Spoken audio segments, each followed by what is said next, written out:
ขายแห้งงานไล่ผาดวานยานไกลออกเก่งตุงเข้าเมืองไทย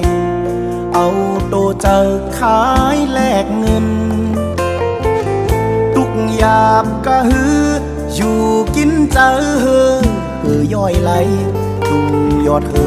ย้อนเงินตองอยู่กินนอนเปโตกินเมาขายแห้งงานไล่กมการกกเส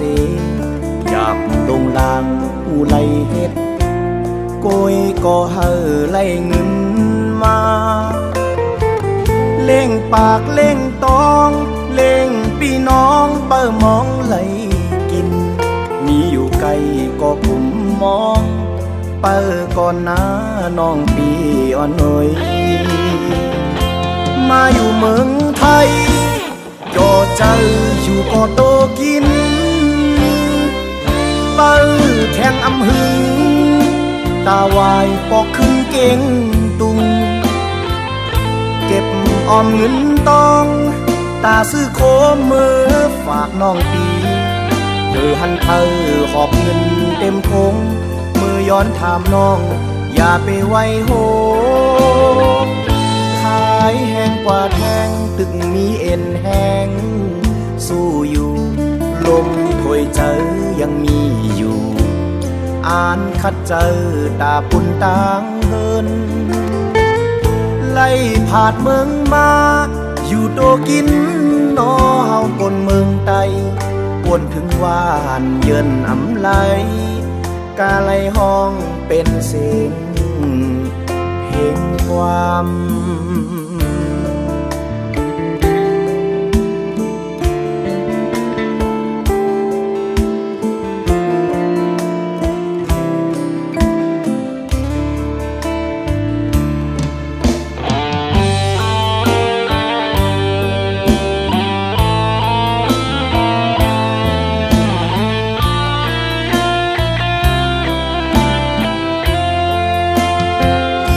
คนขายแรงงานต้องจากบ้าน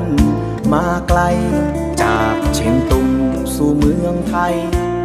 เอาแรงกายขายแลกเงิน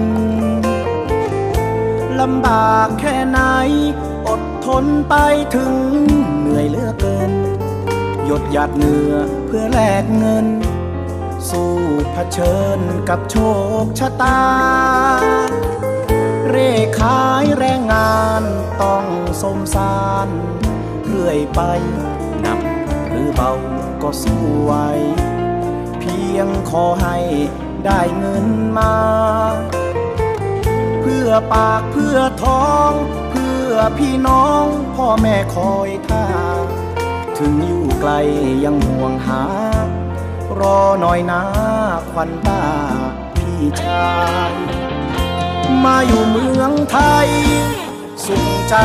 แต่กายอ่อนล้าไม่นานหรอกนาจะกลับขึ้นเมืองเชียงตุงเก็บออมเงินทองจะซื้อของไปฝากป้าลุงหากมีใครหอบเงินเต็มถุงมาขอแต่งเจ้าอย่าเปลี่ยนใจขายแรงต่อไปยังพอไหวทนสู้ลมหายใจยังมีอยู่จะขอสู้อยู่เมืองไทยเมื่อเกิดมาจนต้องอดทนน้อเฮาคนไตคิดถึงบ้านทนไม่ไหวจึงบรรยายมาด้ว